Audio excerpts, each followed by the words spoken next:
Thank you all so much for coming.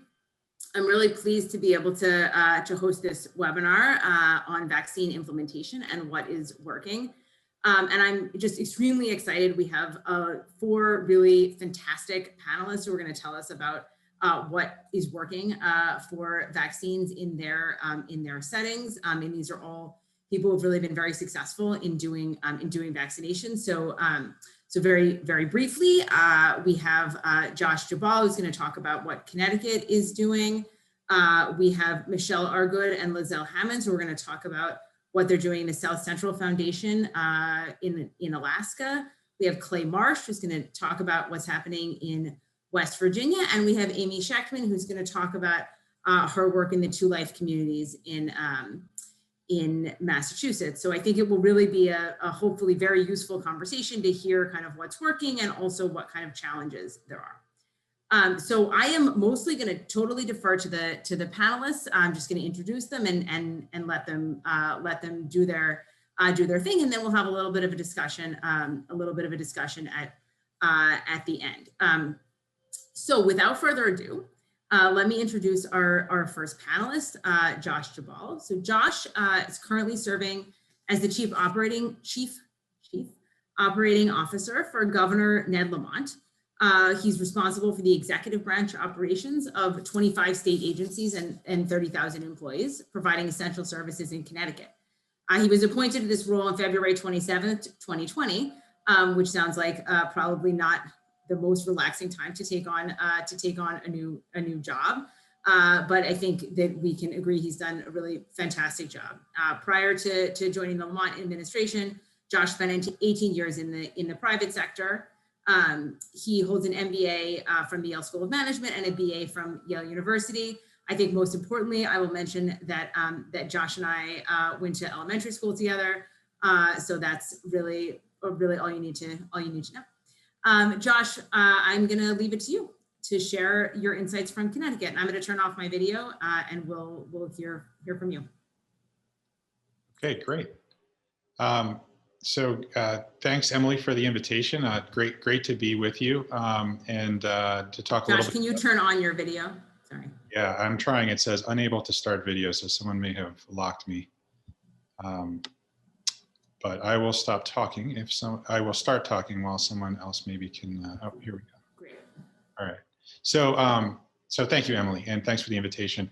I'll talk a little bit about what we're doing in Connecticut and happy to take any questions. I think it's important to acknowledge, and I'm sure my colleagues coming after me will probably have the same view, that this is very hard and very complicated, and we're all every day kind of coming up with new challenges that we have to address and new opportunities to try to get vaccines out to the people, in our case, the state of Connecticut, as quickly and equitably as we can.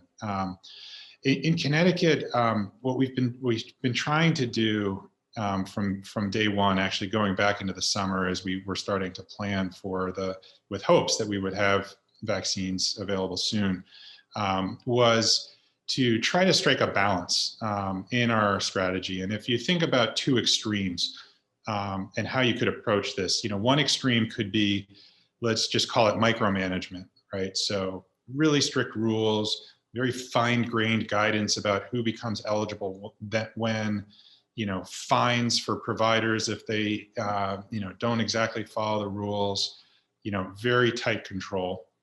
On the other extreme, call it the Wild West, right? Throw the doors wide open and let it rip. And the kind of infamous example in this category may be kind of how Florida started out, where, you had senior citizens sleeping out on sidewalks overnight to try to hold a place in line, and, Eventbrite being spun up to try to get some sort of appointment infrastructure in place.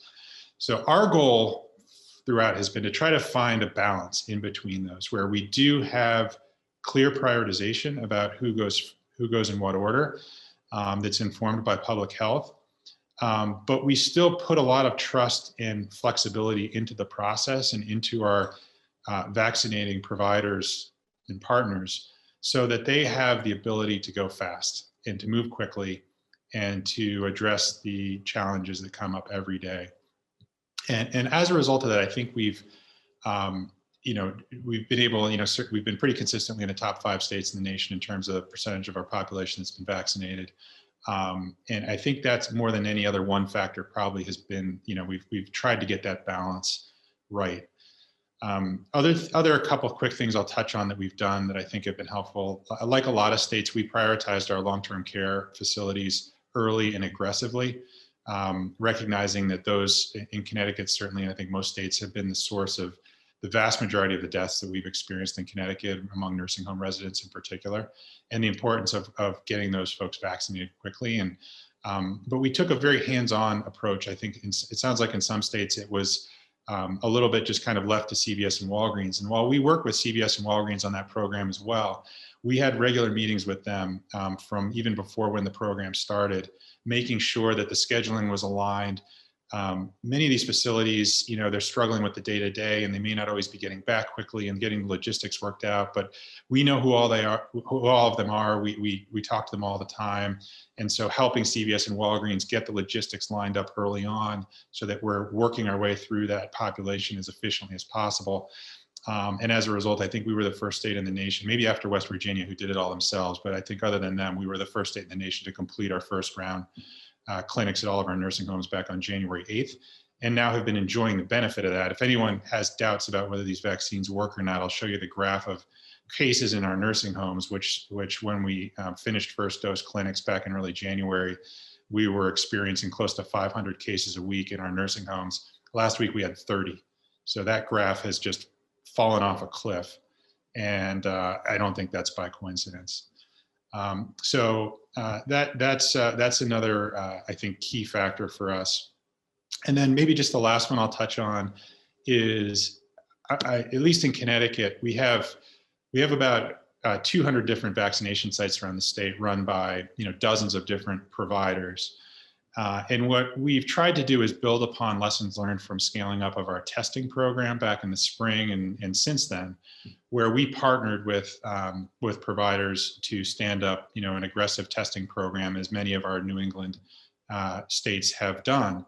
And through that process, we learned a lot about how do you reach hard to reach populations, underserved populations. We learned about which providers are really good at this, and candidly, which are not as interested or organized to really be strong partners in this effort.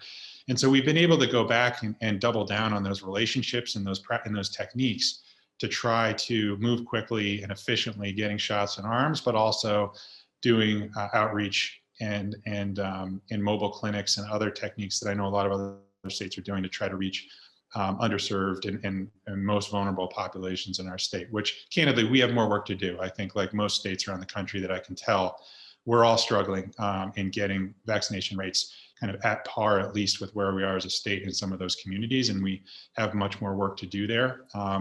But the partnerships with the providers that we've developed and the playbook that we developed through the testing scale up, I think have been very helpful. So those are 3 I'll just touch on, and happy to take any questions. Thank you. So I'm happy if people want to put questions in the Q&A, I will pass them off. But let me just ask Josh, what do you think is the biggest mistake is not quite the right word, but what was the biggest learning opportunity for you in this? What is the thing you kind of wish you maybe had done differently in this space, if there's anything? Well, I think it's a good question. There's so many. I mean, I would imagine all my peers would feel the same way, but it's every day we're learning about something we could have done better. I think one thing that has been a challenge is the prioritization exercise. I think 50 states are approaching this 50 different ways, reaching for who's eligible when, and how do I deal with phase 1A and healthcare workers, and how do you factor in age and frontline essential workers and high-risk medical conditions. It is incredibly complex, and we have tried, and actually our governor is going to be making some very significant announcements this afternoon, which I'm not going to break on this forum, but if people are interested in this prioritization topic, I think we're going to go off on a pretty unique approach this afternoon. Up until this point, we have been really, aside from the phase 1A where we did healthcare workers and nursing home residents and staff, like I think most states did, and we focused on a descending order of age, and then also focusing on congregate facilities where we know there's significant risk. But that kind of going backwards by age, our view has been, again, our kind of two overarching goals throughout this program have been, number one, speed, shots in arms, beat back this virus as quickly as we can. And then number two is equity, making sure that everybody in the state has an equal shot to get a vaccine appointment if they want one. Really complicated, opaque processes hurt both of those goals. Speed is obvious. If you wrap the process, a bunch of bureaucracy, a bunch of rules, providers have to try to figure out, individuals have to try to navigate, it slows you down. But it's also true that complicated processes favor people who have time, resources, technology, connections. Those people will find their way to the front of lines, and the people who don't have those things will often get left behind. So keeping the process as simple as we possibly can has been an overarching goal, and something that we've tried to rally around. So we have a question here about vaccine hesitancy or resistance among staff in long-term care facilities. I mean, this is sort of a broader issue of vaccine hesitancy, but obviously given how important that population is, I wonder if that was something you experienced and how you dealt with it. Yes, we did. Our first pass through on the vaccination clinics, we had between 40 and 50% uptake among staff. The good news is that when they came back around for the second clinic, we got up to 60%. And as we're doing third dose clinics now, we're getting up over 70%. So I do think the hesitancy melts away with time and experience and observation that my coworker, even if I was feeling hesitant the first time around, my coworker got it initially and they're doing well, and I'm seeing the good news of what's happening around me, and now I'm ready to go. We have, however, seen this as a challenge elsewhere. We had one of our major hospital systems last week announced publicly that while 70% of their overall staff has been vaccinated at this point, within their staff, only 40% of their African-American staff has been vaccinated. So they basically have double the rate of vaccination in their white staff versus their African-American staff. And you can't make access any easier than we make it at our hospitals, right? It's basically there for you any day, all day long at your place of work if you want it. And you're working alongside people who believe in science and believe in medicine for the most part. And so that was really, eye-opening and concerning. So we have more work to do to improve access in Connecticut, but I think we still have, the hesitancy challenges are out there still. Yeah. So let me just ask one more question, which I think is related. I think we've seen a lot of complaints about, from not to you, but in general, about the sort of opacity of the signups. So in many places, it's like there's 9 different places to sign up. You can, and that, of course, as you said, that sort of favors people who are willing to be on every website at midnight and clicking through with their bots. What is the system you guys are using for this? Yeah, we're in that situation as well. I think we're all, to a large extent, working with the highly decentralized and fragmented, healthcare system that we have in this country that doesn't lend itself well on short notice to provide kind of seamless integration across all these different reservation systems in one kind of unified experience that we would all wish we could provide. So, we've been trying to kind of work around that and work over that with some, a statewide map where you can type in your zip code and at least see who around you is providing, how you connect with them, and provide some indication of how far out into the future they're scheduling. It's not perfect.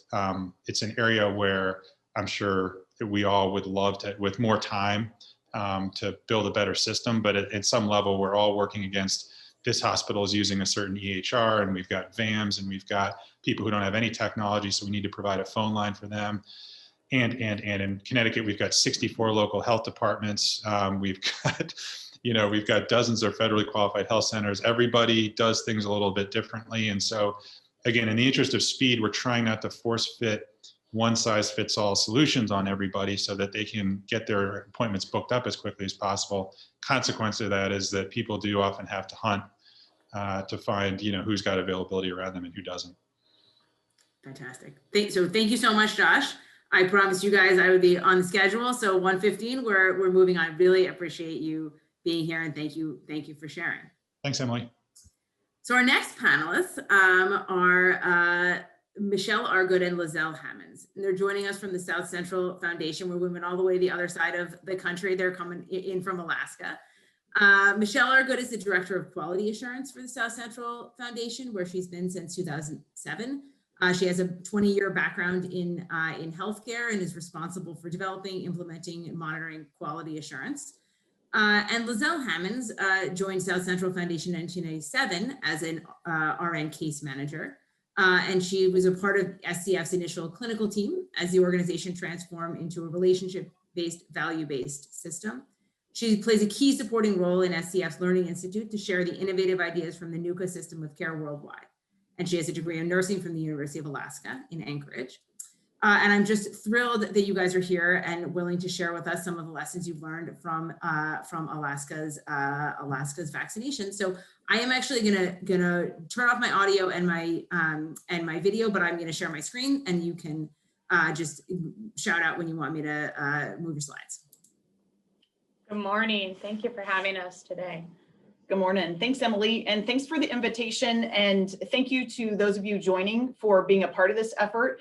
Michelle and I and all of our team understand that this is not an easy thing. There's lots of moving parts, lots of newness that comes at you minute to minute, day by day from varying places. So we wanted to share a little bit about what we're doing here and who we represent. So go ahead, Emily, you can move to the next one. So we wanted to just start by letting you know where we are physically right now.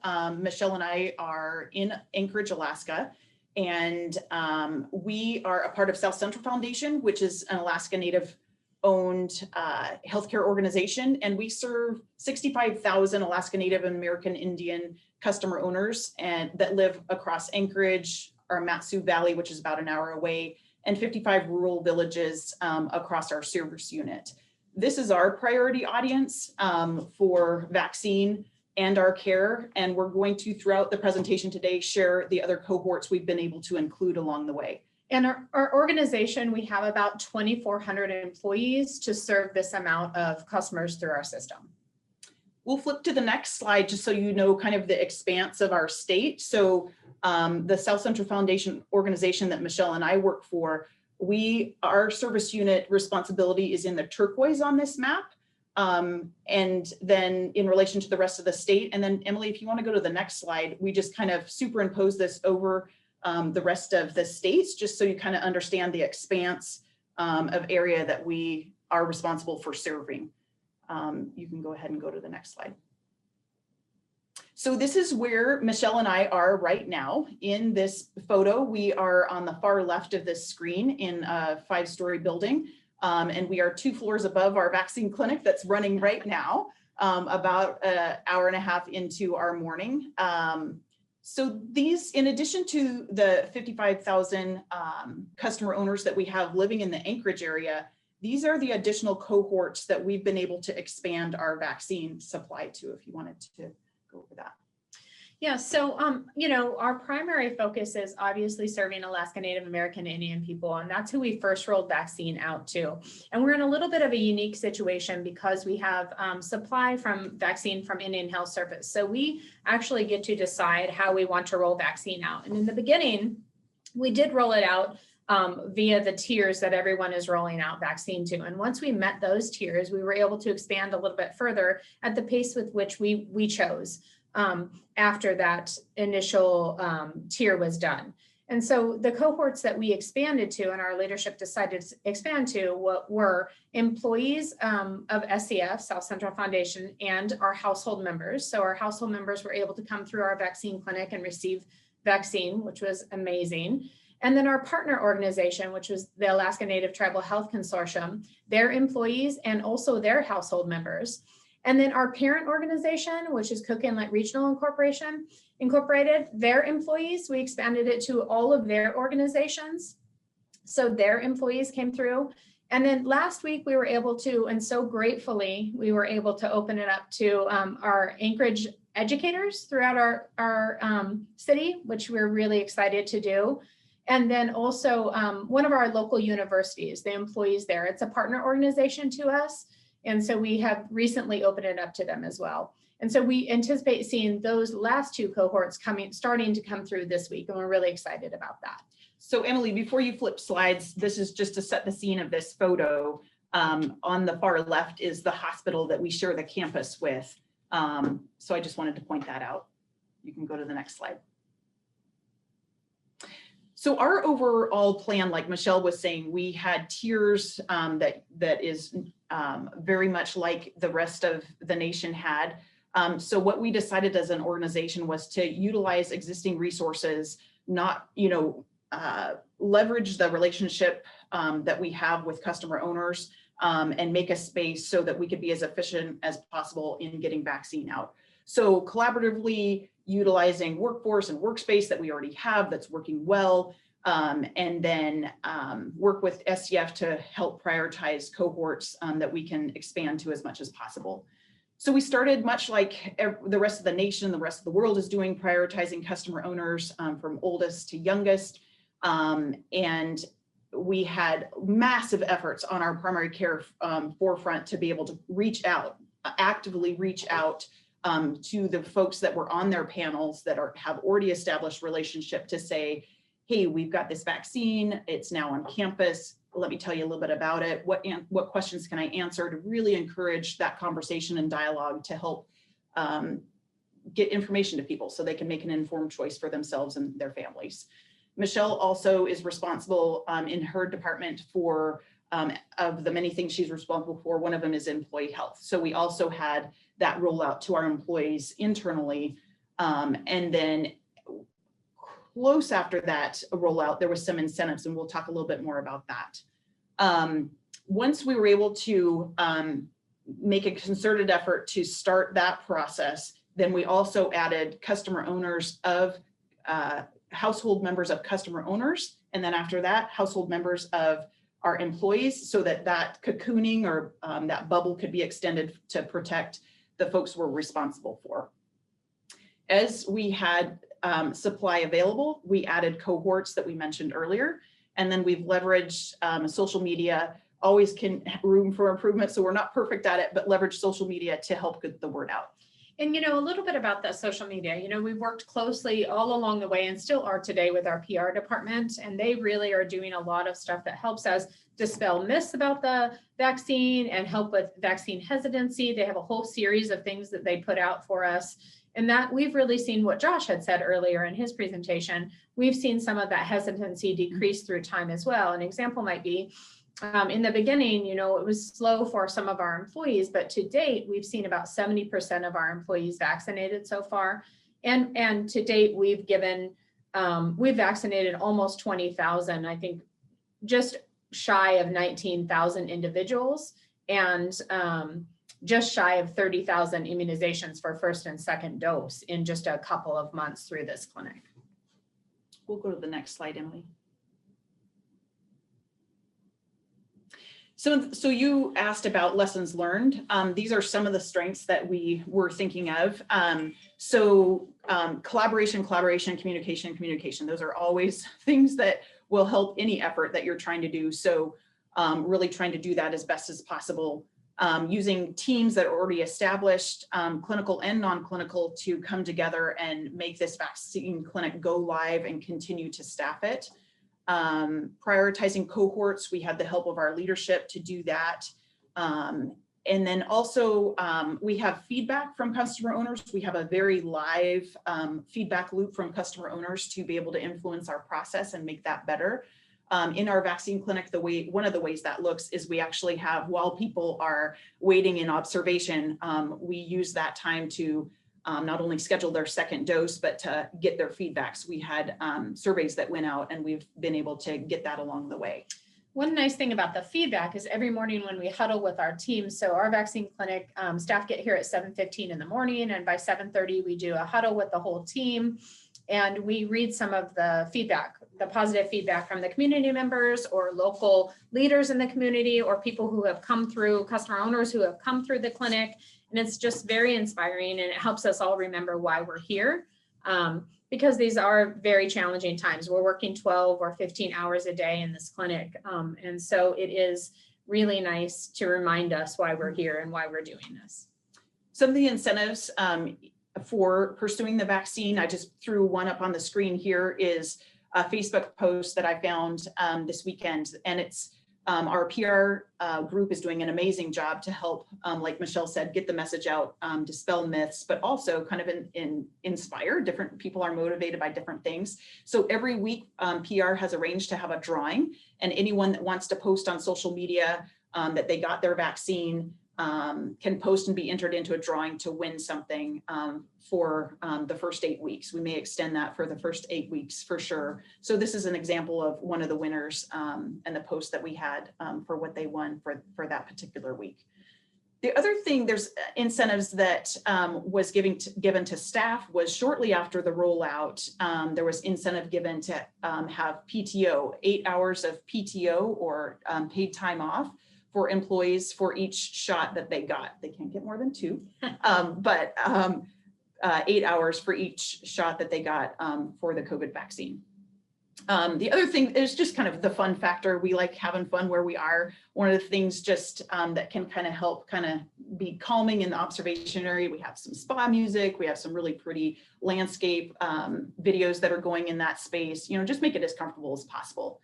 The last one I have on here is what we call the TLC room. So we found that folks that were having some challenges or having reactions in the observation room, we found that maybe just kind of pulling them aside. We have 2 rooms off the side that you can close the doors to, have a conversation, check a blood pressure, just kind of helps to de-escalate what might be going on.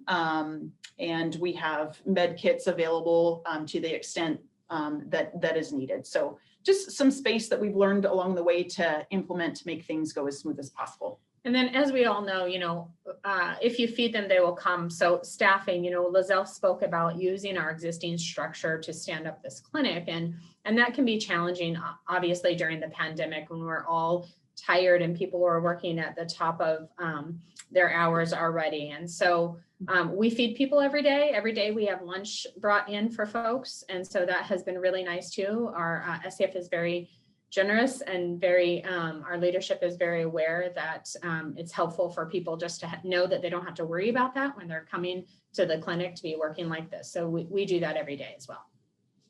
We'll go to the next slide. So we also want to talk about some of the challenges that we've experienced. Like Josh was saying, things come fast and furious and they continue to do that. So one of the challenges that we put up here was making an online booking tool available so that we could open to a cohort outside of our existing EHR. And so, you know, putting that together quickly and maybe not fully testing the limitations of that, as you know, figuring out as you're rolling things out, that was one of the tech challenges that we found. And so that was one of the ones that we wanted to point out. And sort of coupled with that, staffing as well. So we had, in the beginning, we were manually staffing people to staff this clinic, and we have about 27 upwards to 30 people staffing this clinic every single day, along with normal business operations for this pretty large healthcare organization. And so we also established an online staffing process. We do have a couple of people managing that, but you can go online and sign up for various shifts to work in the clinic. We have 3 different shifts, morning, mid, and afternoon shift. And also we have defined roles in each of the, we have a, you know, registration or a vaccinator or a runner, those sorts of roles. So you can go in and sign up for different roles that you want to play in the clinic. And that's been very helpful for staffing as well. I would say another challenge, we're happy to do it, but it isn't without effort, is at the end of the day, managing end of day doses so that there's zero waste. And we're very proud of the fact of having days where we are vaccinated 823 people some days and still getting down to zero waste. So there's challenges in doing that, but we have a way of having a wait list that's looking at people scheduled for first dose tomorrow or the next day, and we have them on call for that night should we have extras at the end of the evening. And then, of course, always the CDC updates, different changes every day that we're all faced with on, you know, how various different things. And so we're constantly keeping up on those and deploying those out to our staff with job aids or different things that they need to be aware of. And that morning huddle that we have every morning, that's kind of where we disseminate different things or changes that are happening in the clinic. And so that's been a really helpful time for us just to huddle really quick. We have leads in each role. And after we huddle, the staff go and meet with their lead if they're a new person working in the clinic. So that's been a helpful process. And Emily, we're probably at time, so you're totally fine to cut us off. I'm going to cut you off, and I'm going to move to Clay. That was awesome. I feel like I could have listened for like an hour. But I also, there's a bunch of questions in Q&A, which I'm going to let you guys, if you want to type in answers in the Q&A. People had some pretty specific questions that I think you guys could be super useful for. Okay, well, we're going to move right on to Clay Marsh from West Virginia. So Dr. Marsh is West Virginia's Chief Health Officer. He serves as a member of the leadership team for Gordon Gee. And I will say, I'm just gonna say, I have interacted with Clay a bunch in this pandemic, and people have sometimes this sort of, when it was first clear West Virginia was doing so great on vaccines, people, because I live in the East Coast, in the Northeast, people were like, West Virginia, how did they do it? And I said, it's Clay.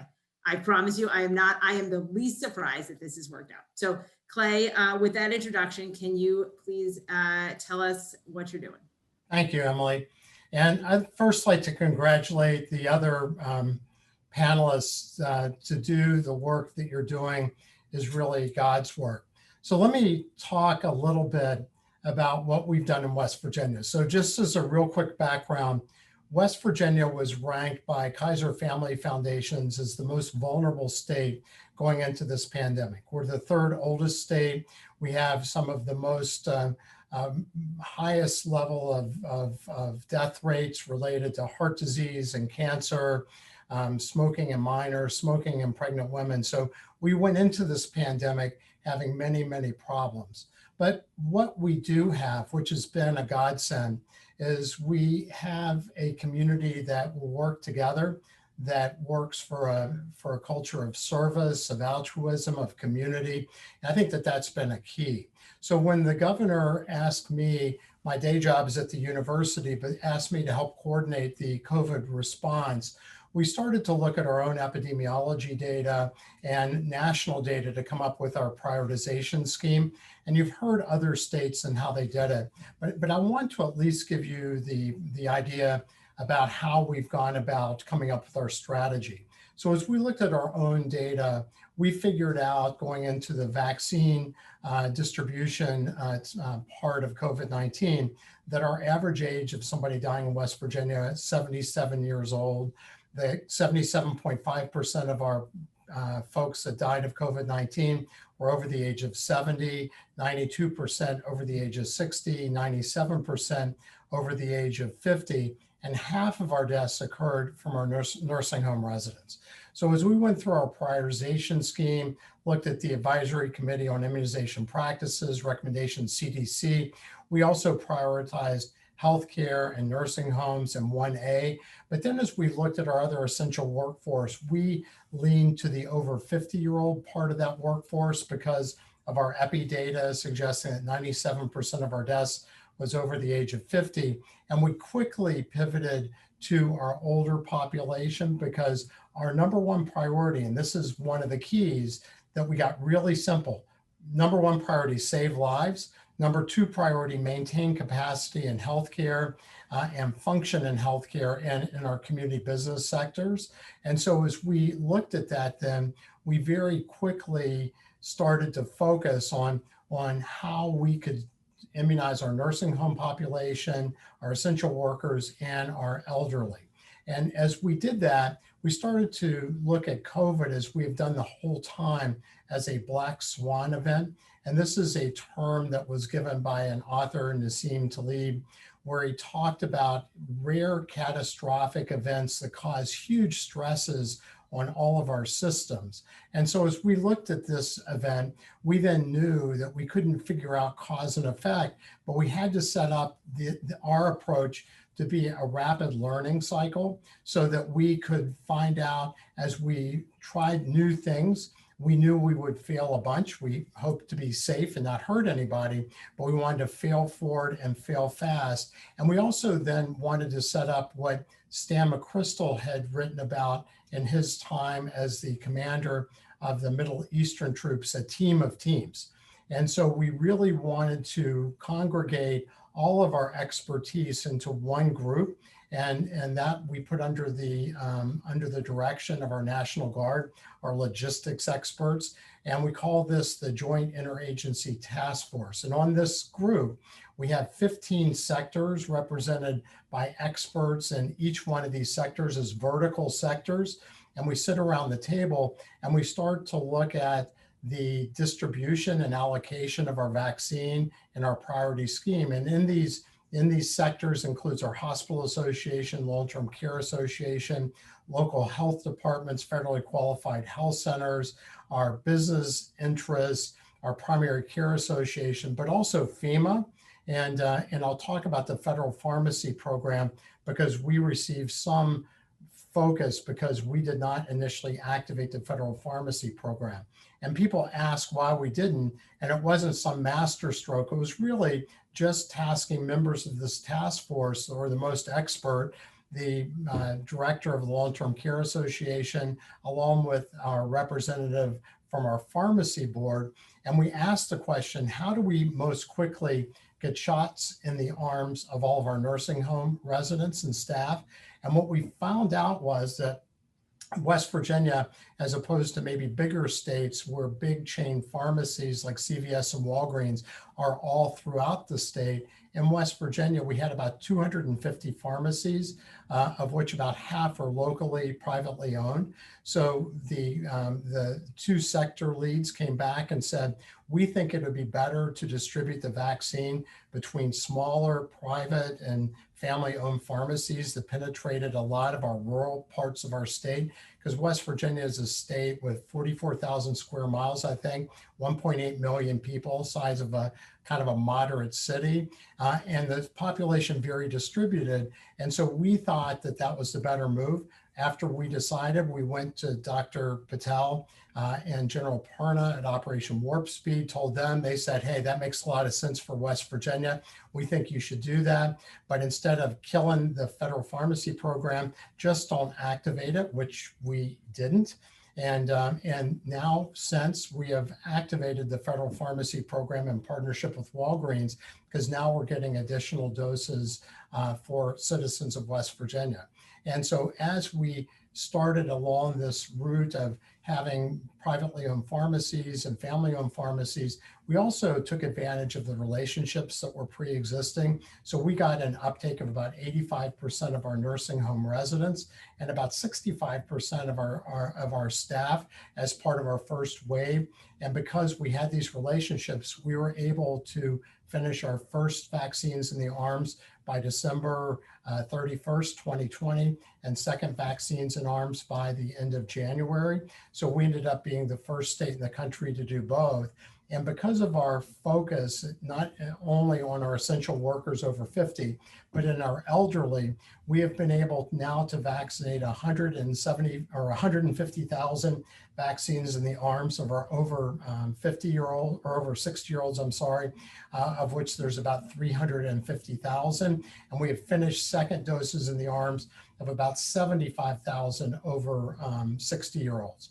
And because of this strategy and because of our initial focus on our own epidemiology, we are now able to see in the first 6 weeks of 2021, a 72% reduction in the death rate week to week in West Virginia, a 70% reduction in hospitalizations, and the fewest number of ICU patients and ventilated patients that we've seen since November. And our transmission rate across our state has gone down. One last piece I'd like to add is that we've also worked with Emily and the COVID dashboard for schools, because like other states, we have seen that in-school transmission is very rare in classroom transmission. So per the governor's direction, we are able now to have K through 8th grade in person, and we have focused on immunizing our over 50-year-old teachers, but not because we believe the schoolroom is risky, but because we want to offer that extra level of support to people that are more vulnerable. But our focus has been saving lives and working together for a higher purpose. Our whole scheme has been taking advantage of the resilience, the scrappiness, the service mentality, and the connection and commitment to family and community that we've seen in West Virginia. And to date, things have worked well. But as we know, COVID is a very dynamic, unfolding process. We don't believe that we know the future. And in order to facilitate our ability to deal with whatever happens, we've also been pretty self-sufficient on our supply chain. We've recently developed whole genome sequencing to look at the COVID-19 in a surveillance and outbreak manner. And we've just identified the first 3 cases of COVID-19 caused by the United Kingdom variant of the virus. But we've also made our own PPE. We're making our own N95 masks, our own PCR testing for COVID-19, antibody testing, et cetera. So Emily, that's a bit of a high level view of what we've done in West Virginia. Totally awesome. Okay, I'm just going to ask you one question, which is this sort of same, getting back to sort of what we were talking about with Josh. So you guys are getting to the point where your vaccination rates are high enough that I would have thought you would be running into resistance, basically running into people's, like the sort of, you know, the kind of running into problems with demand rather than problems with supply. Are you, and what are you doing about it? Well, we are. I mean, the good news for us is many people want the vaccine now, and more people want it than we can get to them. You know, we've been very clear, Emily, about our rationale, and we've communicated a lot with our citizens. You know, we're all on social media answering questions, you know, immediately, real time. We have press conferences with the governor. Let me throw this data at you and the audience, because some people may not be aware of this. This was really striking to me as we were designing our prioritization scheme. So this is CDC data from August. Now, if you look at 18 to 29-year-olds is the healthiest part of our population, and you reference everything to that. If you're 50 to 65 years old and you get COVID, your risk of death is 30 times higher, and your risk of hospitalization is 4 times higher. If you go 65 to 75, your risk of death is 90 times higher, risk of hospitalization 5 times higher. If you're 75 to 85, risk of death 220 times higher, risk of hospitalization 8 times higher. And if you're over 85, your risk of death is 630 times higher, and your risk of hospitalization is 13 times higher. So what we've said to our citizens, and they've really responded beautifully, that we want to vaccinate everybody in West Virginia, 100%, but we are all focusing on trying to save the lives of our fellow citizens and trying to maintain the hospital capacity, because we know from Italy, say, for instance, that the death rate for COVID-19 in some hospitals in northern Italy went up to 15%, because not only did you die of COVID, but you died of heart attacks and strokes. And so we really focused at maintaining our capacity. And people have been very, very willing to sacrifice, which is really a marker, I think, of our citizens. You know, the mentality of service in the military, service in communities, protecting each other, protecting our elderly. So that's been a godsend, but certainly we want more vaccine like everybody else does. And we're really, really happy that we're seeing more vaccine come, and that the J&J vaccine is now undergoing assessment for emergency use authorization by the FDA, hopefully by February 26th. We're all hoping. All right. Thank you so much, Clay. I really appreciate it. Very nice to see you. You too, Emma.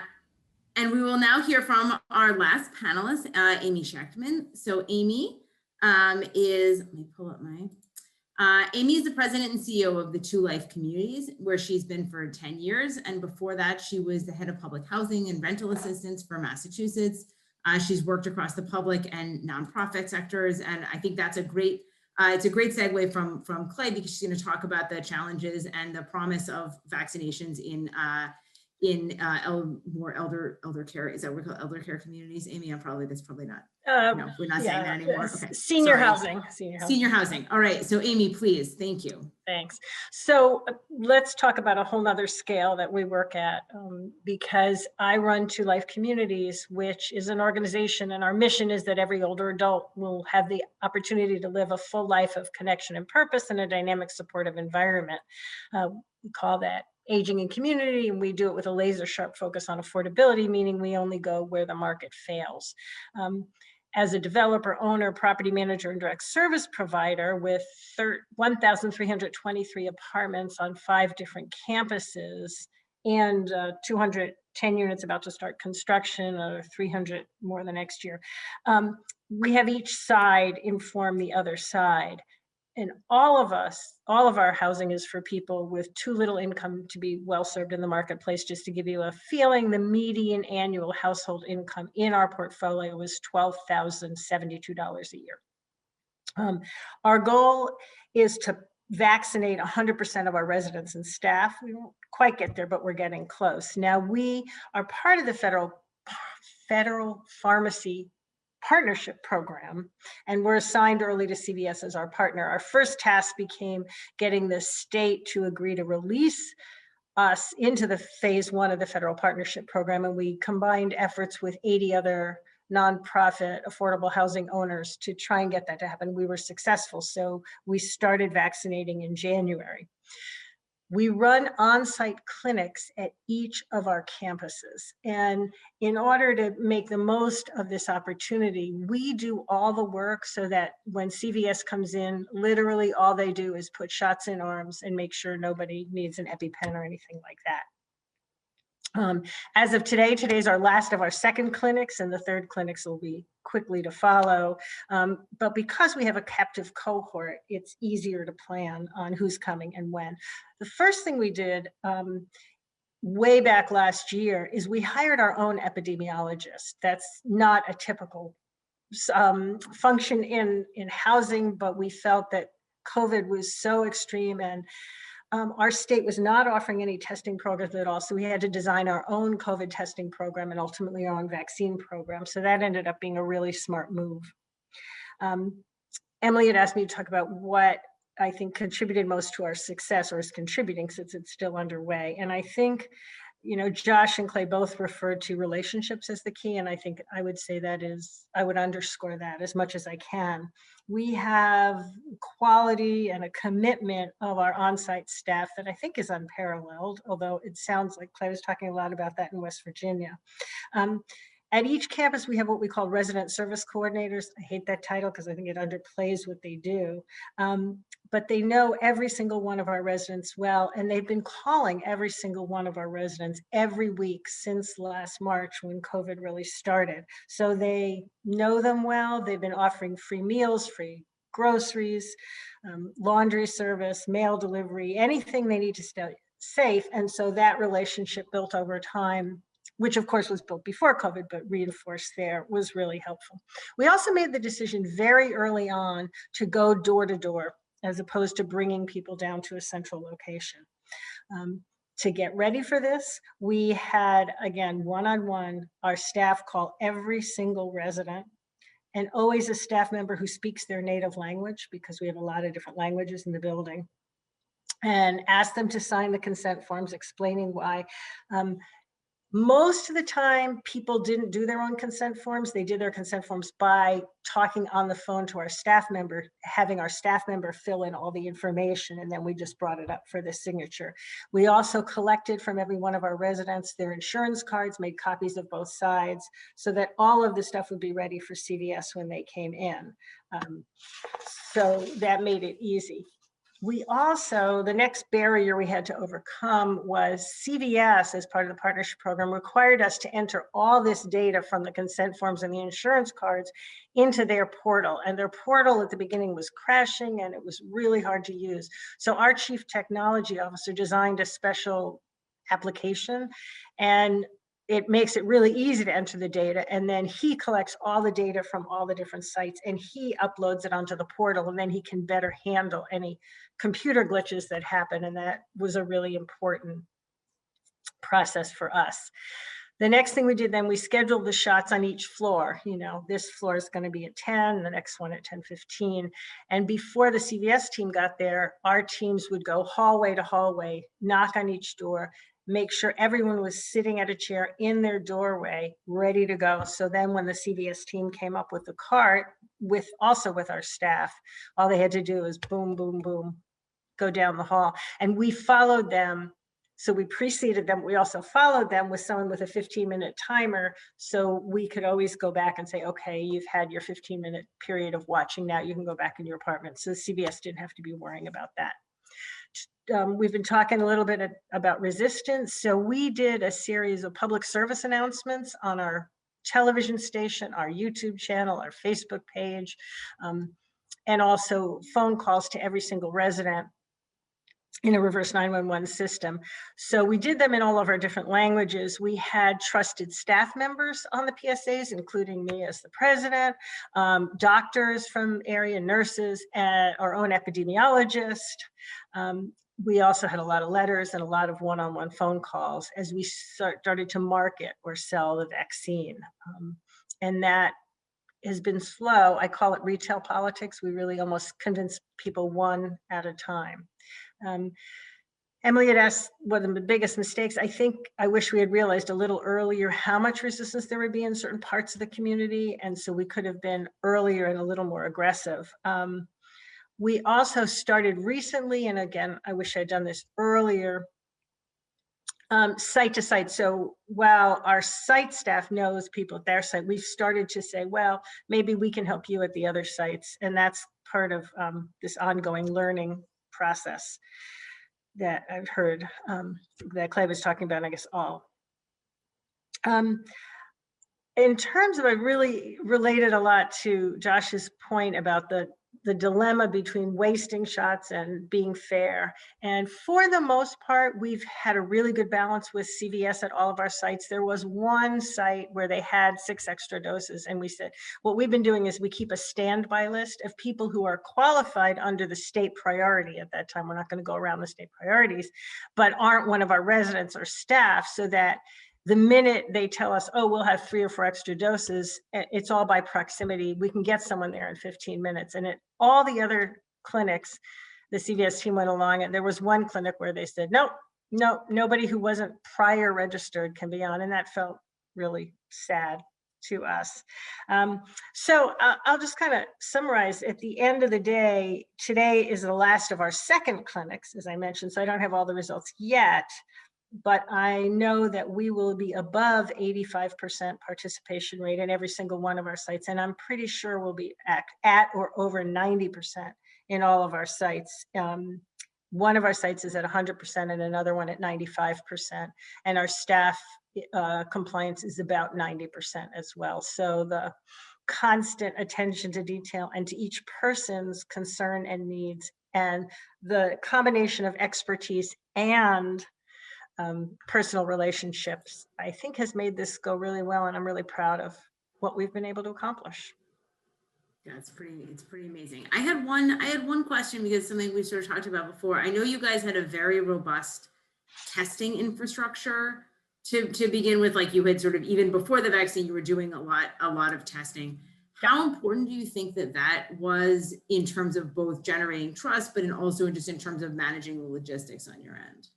I think that's a really good point. I think the trust was there from before the testing. And I think the reason the testing went well is that we had built the trust because, and I'm going to get to that question, I promise. The first week in March, we closed our buildings and asked everyone to stay in. We started a program, what we called Community Heroes, and we asked people to make the pledge to stay in their apartment, to let us bring them everything they needed. And if they had to go out, to be wearing a mask and not to touch the elevator, all those things.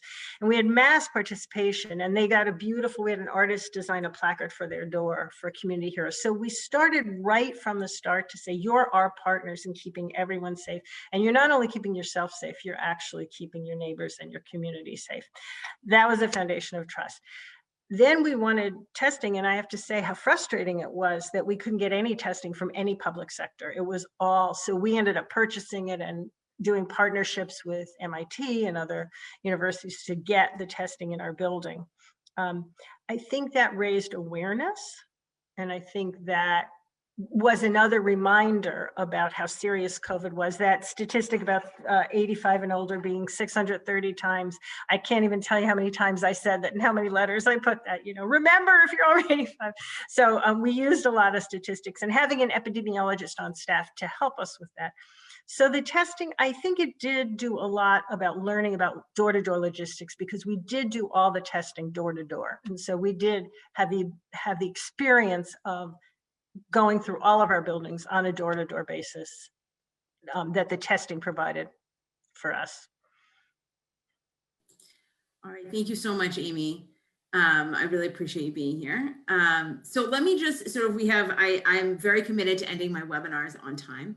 And so let me just offer sort of two thoughts, having kind of listened to all of this, in terms of what I think, what I took away from it, and hopefully the rest of you will take your own lessons. I mean, I think the two things that I really heard today were, one, trust. That for basically everyone who spoke talked about the need to develop trust within communities, and I think that's easier in some communities than others. But I was struck by, both, sort of what Clay said, what Amy said, what LaZell said about like there's a prize, there's a free, there's a grill, we thought about what our community needs. We thought about how we need to call them. We talk to them in their own language, much of what Clay said about sort of reaching out to people where they are. That feels very important. I think the other piece that I really took away here is the need for some simplicity, that, there's a real value to shots in arms, and we can maybe sometimes get a little bit in the way of doing that